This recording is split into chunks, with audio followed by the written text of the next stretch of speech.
Good morning students.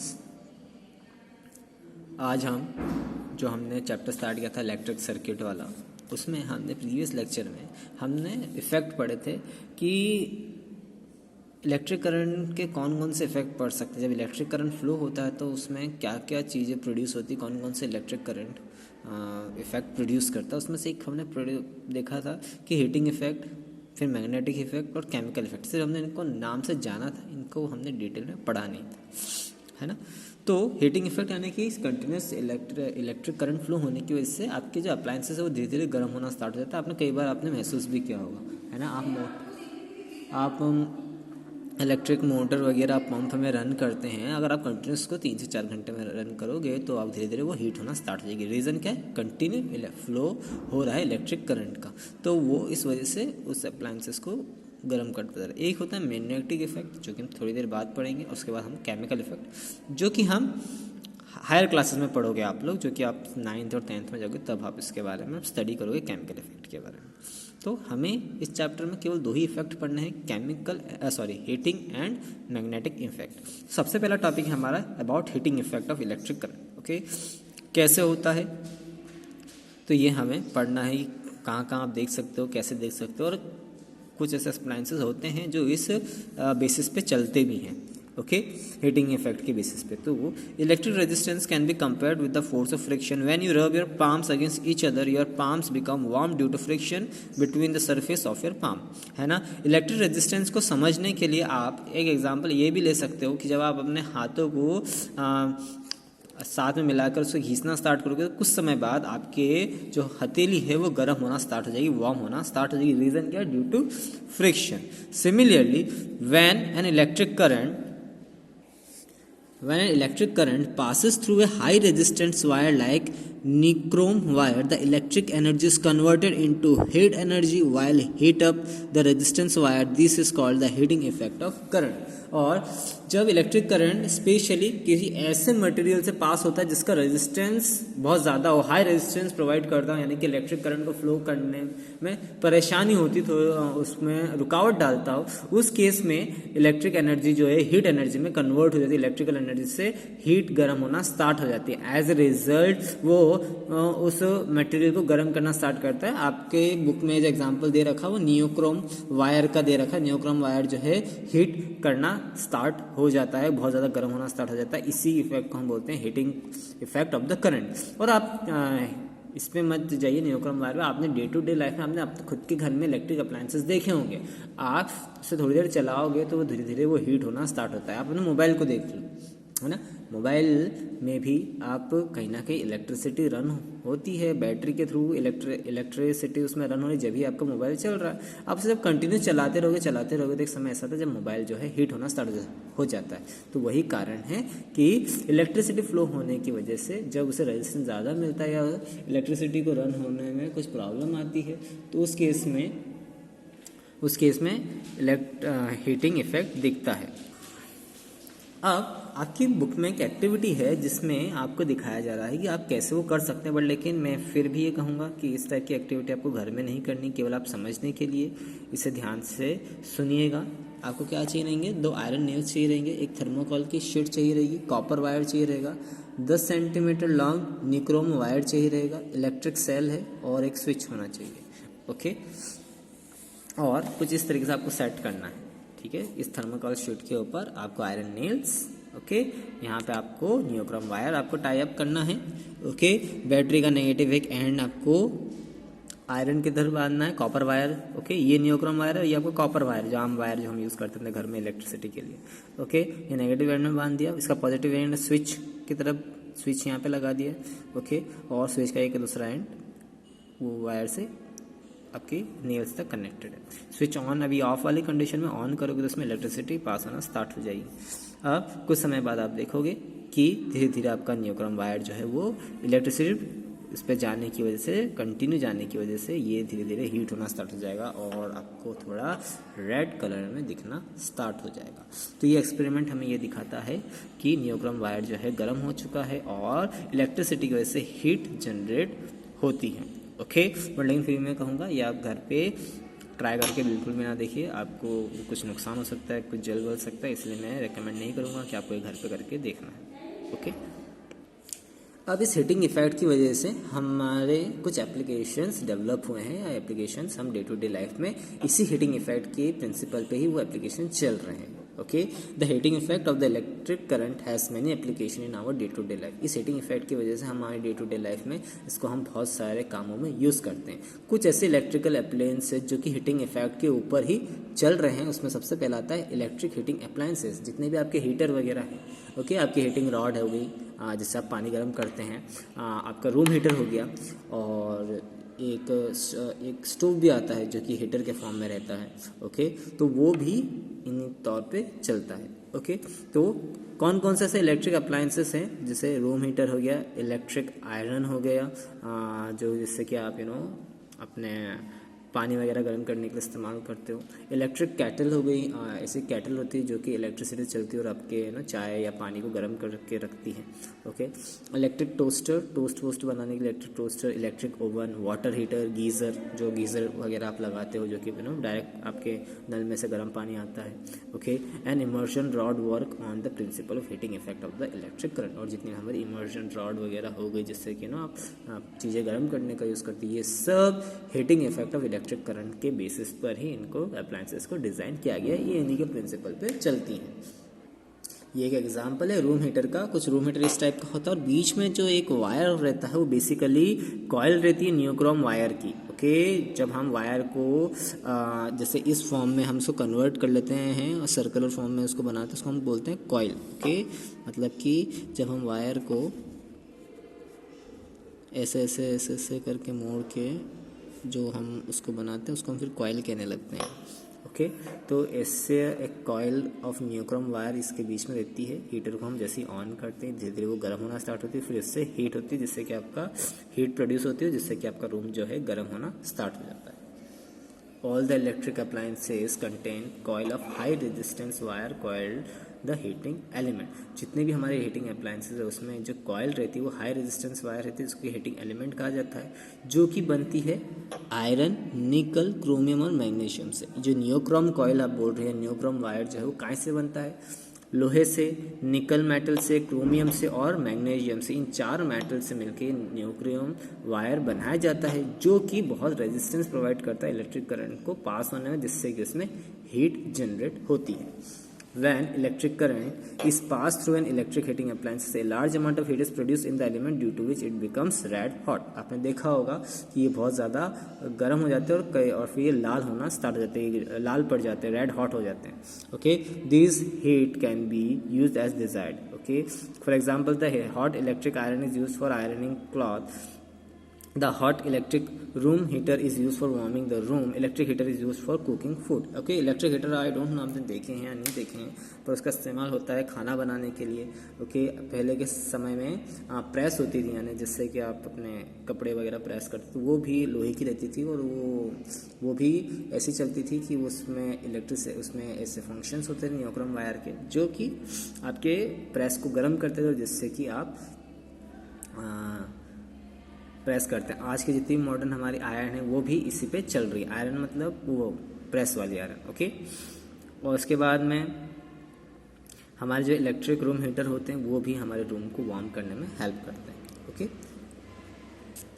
फिर आते हैं नेक्स्ट अप्लायंसेज जो कि हमारे इलेक्ट्रिक बल्ब है। ओके, स्पेशली जो पुराने बल्ब आपने देखे होंगे जो थोड़ी येलोइश कलर की लाइट देते हैं, वो इलेक्ट्रिक बल्ब आपने कभी देखे होंगे आप सभी ने।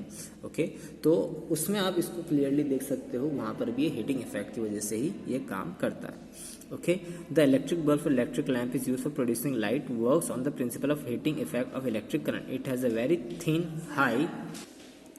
ओके, इसके अंदर एक फिलामेंट रहता है जो कि टंगस्टन मेटल का रहता है। ओके, यहाँ पर ये वाला जो फिलामेंट होता है ना, ये जो चीज़ आपको यहाँ पे दिख रही है टंगस्टन मेटल होता है। जैसे ही हम इस पे इलेक्ट्रिसिटी पास करते हैं तो ये जो टंगस्टन फिलामेंट है ये बहुत जल्दी हीट हो जाता है और उसमें बहुत ज़्यादा हाई टेम्परेचर जनरेट हो जाता है, जिससे कि ये वाइट हॉट हो जाता है ना, बहुत ज़्यादा ग्लो करने लगता है और हमें इसमें से लाइट दिखना स्टार्ट हो जाती है। Okay, and electric bulb gives out heat which is the waste of electricity. एक इलेक्ट्रिक बल्ब में बहुत ज़्यादा अमाउंट ऑफ हीट प्रोड्यूस होती है जो कि कहीं ना कहीं इलेक्ट्रिसिटी वेस्ट करता है। इसी वजह से नए आविष्कार हुए। ओके, और हमें फ्लोरोसेंट ट्यूबलाइट और कॉम्पैक्ट CFL, जिसे कि कॉम्पैक्ट फ्लोरोसेंट लैम्प कहते हैं, ये इनका आविष्कार हुआ। इससे जो फालतू की जो इलेक्ट्रिसिटी वेस्ट होती थी वो कम हुई, और हमने ट्यूबलाइट्स और CFL आप सभी ने देख रखे हैं। ओके, कुछ ये ऐसे रहते हैं। ओके, इनमें कम इलेक्ट्रिसिटी लाइट जो है कम वेस्ट होती है। ओके, आजकल ये इलेक्ट्रिक बल्ब बहुत कम चलने लग गए हैं, जो मैंने आपको थोड़ी देर पहले दिखाया, जो कि टंगस्टन मेटल से चलते थे, वो बहुत कम हो गए हैं। आजकल कोई यूज़ नहीं करता है और बहुत कम जगहों पे देखा गया है।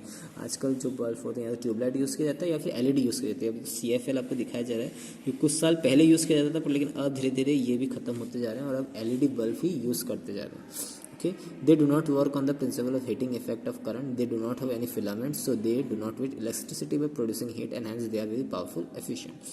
ओके, इनमें किसी भी टाइप का हीटिंग इफेक्ट भी नहीं चलते हैं। सिंस हीटिंग इफेक्ट पे नहीं चलते तो हमारी इलेक्ट्रिसिटी वेस्ट नहीं होती है। ओके, और ये काफ़ी पावरफुल, पावर एफिशिएंट है, यानी कि ये हमारी बचत करते हैं, हमारी लाइट फालतू वेस्ट नहीं जलाते हैं। ओके, सिंस इनके पास कोई फिलामेंट नहीं रहता, जैसे टंगस्टन मेटल एक फिलामेंट के तौर पे काम करता है, वैसे ही इनके पास इनके बल्ब के अंदर कोई फिलामेंट नहीं होता, इस वजह से कोई इलेक्ट्रिसिटी वेस्ट नहीं होती। Another advantage of CFL is that they can be fix an ordinary bulb holder which are used for electric bulbs. इसका सबसे खास बात क्या है कि उसका डिज़ाइन इस हिसाब से क्या है कि किसी भी होल्डर में फिट हो जाता है। ठीक है, आजकल इसको रिप्लेस किससे कर दिया है? LEDs ने। आपने आजकल LED बल्ब आ गए हैं जो कि इससे भी ज़्यादा एफिशिएंट है। ओके, इससे भी ज़्यादा कारगर साबित होते हैं और कम इलेक्ट्रिसिटी में अच्छी खासी अमाउंट ऑफ लाइट वो प्रोड्यूस करके देते हैं। ओके, बस ध्यान आपको इस बात का रखना चाहिए, चाहे आप कोई भी इलेक्ट्रिकल अप्लायंसेस खरीद रहे हो, एक छोटी सी टॉर्च खरीद रहे हो या एक बहुत बड़ा TV, फ्रिज वगैरह खरीद रहे हो, तो उसमें एक मार्क होता है ISI मार्क, जिसको कि bureau of Indian standards issue करता है। तो सभी इलेक्ट्रिकल अप्लायंसेस में होता है। इसका मतलब है कि वो टेस्टेड है। ओके, उसमें सारे सेफ्टी मेजर्स उन्होंने टेस्ट किए हैं। बहुत सारे ऐसे जो नकली प्रोडक्ट होते हैं ना, फेक प्रोडक्ट होते हैं, उसमें ISI मार्क नहीं होता है। तो जब भी आप प्रोडक्ट वगैरह खरीदें तो उसमें ISI मार्क ज़रूर देखें। वो कहीं ना कहीं आपको विश्वसनीयता देता है कि आपने जो प्रोडक्ट खरीदा उसमें सारे टेस्ट पास किए हैं, उसकी प्रॉपर टेस्टिंग हुई है, उसके बाद ही आपको सेल किया जा रहा है।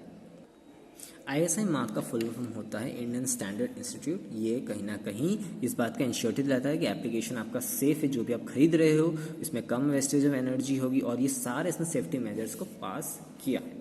ओके, एक और हमारा अप्लायंस है जो कि हीटिंग इफेक्ट के ऊपर रन करता है, जो कि से हम कहते हैं इलेक्ट्रिक फ्यूज़। ओके, ये फ्यूज़ जो आपने देखे होंगे।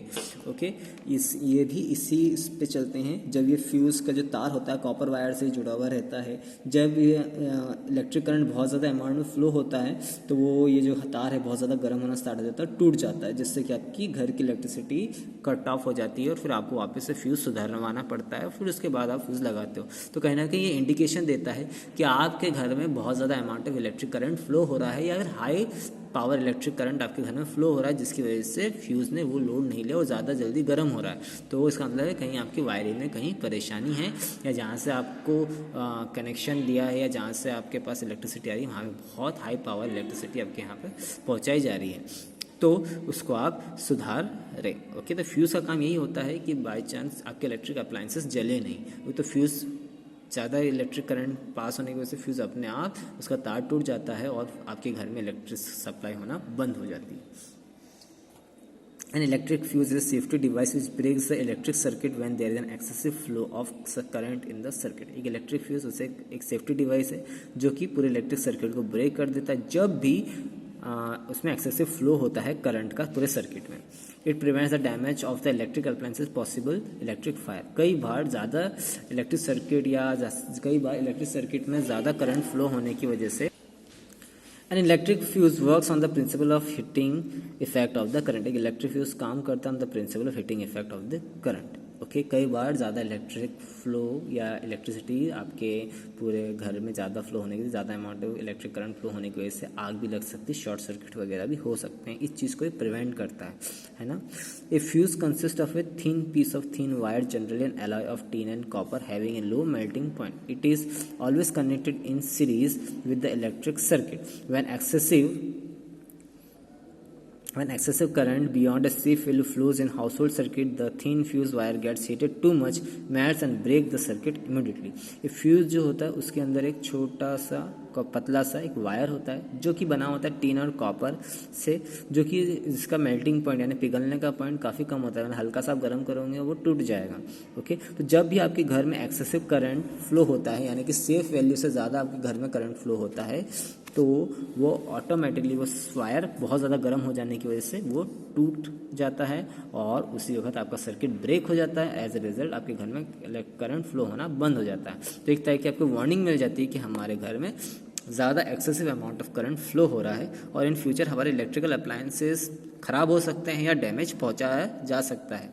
Okay, the electric current stops flowing in the circuit and thus damage to various electrical appliances can be prevented. इस वजह से हमारे घर में इलेक्ट्रिक करंट सप्लाई बंद हो जाती है और हमारे जितने भी इलेक्ट्रिकल अप्लायंसेस है उसमें किसी भी टाइप का डैमेज होने से वो बच जाते हैं।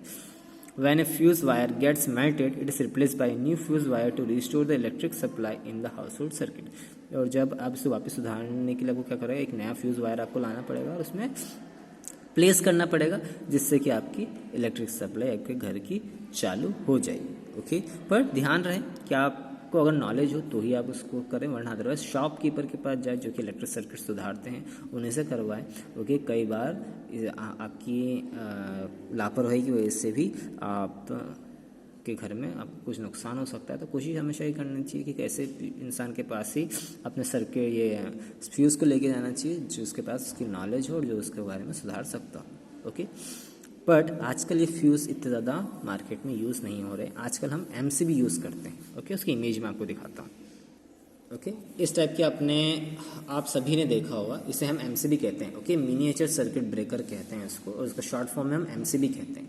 ओके, ये आजकल फ्यूज़ की जगह पे ये लगाने लग गए और काफ़ी वाइडली यूज़ किया जा रहा है और काफ़ी रिलायबल है, क्योंकि यहाँ पे इसमें तार वार का कुछ रहता नहीं है। क्योंकि क्या होता है कि फ्यूज़ में बार बार आपको तार को रिपेयर करवाना पड़ता है। मान लीजिए सर्किट ब्रेक हो गया है, फ्यूज़ आपका ख़राब हो गया है, मतलब उसका तार टूट गया, तो आपको वापस तार रिप्लेस करना पड़ता है। वो टीन और कॉपर का जो वायर होता है उसको आपको बार बार रिप्लेस करना पड़ता है। तो इस झंझट को हटाने के लिए न्यू इन्वेंशन है जिसको कि मिनिएचर सर्किट ब्रेकर कहते हैं। इसके अंदर ये स्विच रहते हैं कि ये वाला जो ये आपको पोर्शन दिख रहा है ना, स्विच वाला पोर्शन दिख रहा है। जैसे ही आपके घर में excessive amount of electric current flow होना स्टार्ट हो जाता है, ये स्विच आके नीचे गिर जाता है। आपको बस कुछ नहीं करना रहता है, आपको बस इन स्विच को वापस ऊपर करना रहता है। उसके बाद भी अगर ये ट्रिप मार जाता है, वापस ही नीचे आ जाता है, इसका मतलब कि आपके घर में कहीं भी सर्किट में कोई प्रॉब्लम है या एक्सेसिव अमाउंट ऑफ करंट आपके यहाँ फ्लो हो रहा है। तो इससे क्या होता है, ये जो हमारी झंझट होती है, बार बार हमें फ्यूज़ को रिप्लेस करना रहता था या फिर फ्यूज़ को वायर को बार बार रिपेयर करवाना पड़ता था, ये झंझट इससे ख़त्म हो गई। These are switches which automatically turn off when the current circuit exceeds the safe limit. Okay, switch जो है ऑटोमेटिकली टर्न ऑफ हो जाते हैं जब भी उसमें एक्सेसिव करंट फ्लो होना स्टार्ट हो जाता है।